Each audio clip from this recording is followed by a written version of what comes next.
of all of the issues out in the international system, and this includes the disintegration of China and what's going on in Ukraine, it is our relationship with Mexico that was going to determine the health, the wealth, and the security of the American citizens moving forward for decades. Mexico is our number one trading partner, and it is also the vector by which we absorb cocaine into this country. So we have set up a situation where all of our interests align and are being dealt with in a very, very bad manner. Not just by this administration, but by the previous one, and the one before that, and the one before that, and the one before that. This is not a new problem. Economics of drugs. It's obviously about the cocaine. I mean, it's like you can put $500,000 of product in your backpack. Of course it's about the cocaine. And because it has a very high value to cost, it is very easy to smuggle. And so it doesn't really matter if you have a wall, because somebody with a backpack will just hop it and make themselves very, very wealthy very, very quickly. But once you get cocaine, you then are left with a big fistful of cash, and you can't exactly put it in the local credit union. So what happens is the cartels try to get into businesses where there's a fair amount of cash that flows through them. So agricultural harvesting or processing are relatively popular, as are things like real estate and rental properties. They're big fans of bars. What they do is they try to get a facility that has a lot of cash flow through, and then they just feed some of their drug profits through it and report it as income, and then it can get laundered and into the financial system at large. And in Mexico and in the United States, this has brought them into things like avocado and lime production. This has brought them into tourism. This has brought them into real estate rentals, up to and including just like, residential real estate, multifamily housing. The more you do this in a community, the more you start distorting the local economic environment. And that means you have to put another layer into it, and you have to get into the political elite. And that means going into universities, going into institutions, going to the local government and buying them off, so that the tax man doesn't look too close at the books. And this is how you kind of hollow out systems from the inside.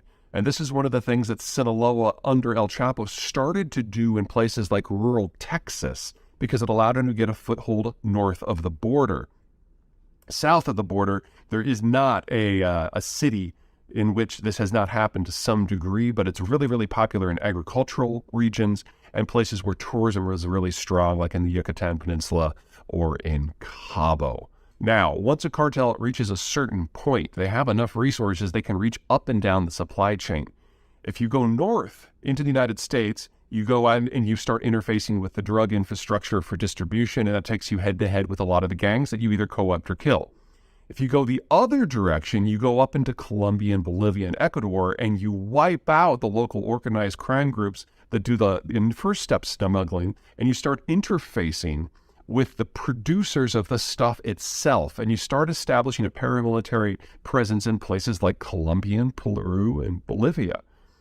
In this case, the Sinaloa has far been the most successful at doing all of that. So we've got a transnational network that spans a half a dozen to a dozen countries in order to bring us our cocaine. And again, the solution here is very, very simple. Don't do cocaine. One more thing. I live in Colorado, and one of the things that Colorado has discovered in recent years is that they had a problem with processing the profits.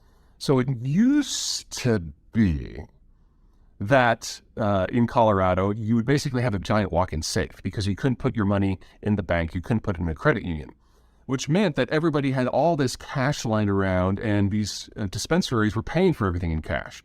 Well, the Federal Reserve was like, whoa, that's a crime issue. So what we're going to do is we're going to send armored trucks to all of these dispensaries. We're going to pick up their cash. We're going to bring it out. We're going to iron it out and Febreze the crap out of it so it doesn't smell like pot anymore. And then we're going to make an electronic deposit into your account on behalf of the Federal Reserve. So no muss, no fuss. Well, the Sinaloa hears about this and like, whoa. Let me get this straight.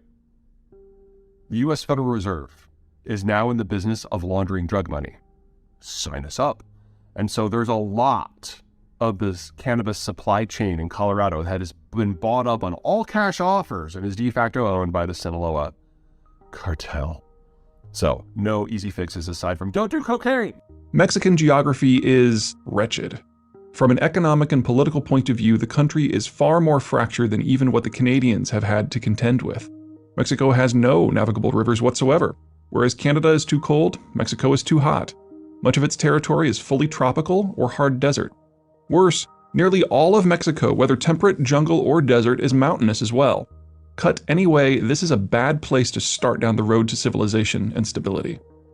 High heat and humidity exacts a constant toll on infrastructure from roads to buildings. Maintenance costs tend toward the extreme because builders must choose between having to replace everything more often or using different and more expensive materials in construction. Then there is the simple fact that the basic technologies of modern road building, the use of heavy machinery and the drying of concrete, are rather hard to manage in a downpour. Asphalt softens on a hot day, and the tropics have hot to spare. Tropical soils are very thin and shallow, only retaining their fertility when they are part of a natural biome. That fertility comes from the constant recycling of a jungle's myriad plant species, and the process of clearing land for agriculture guts the cycle. Former jungles and rainforest lands, therefore, require constant fertilization to maintain agricultural production, and if surrounding jungle lands are not cleared as well, then heavy pesticide use is a must, raising costs further, even as water quality declines. Often the tropics boast higher annual production totals per acre than temperate climes, because the heat and sun of the tropics frequently support more than one crop cycle a year. But that increased output comes at the cost of radically increased inputs. So more foodstuffs, yes, but the overall production is generally among the least efficient in the world. There are very few places on Earth where those farming the former jungle are not mired in poverty, and Mexico is no exception.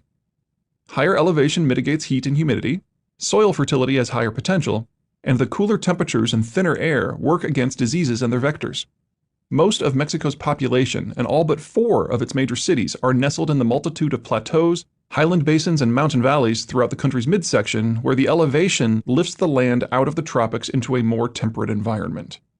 But that simply replaces the tropical challenge with a mountain challenge, which in many ways is just as onerous.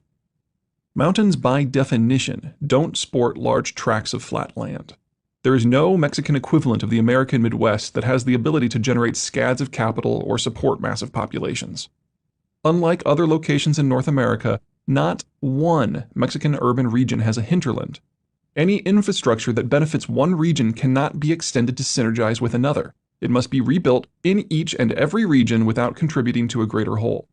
Mexico isn't split into 5 sections like Canada, but instead dozens, most of which cannot independently generate meaningful economies of scale. By far, Mexico's largest highland enclave is the greater Mexico City metropolitan area, home to 1 in 5 Mexicans and built on landfill.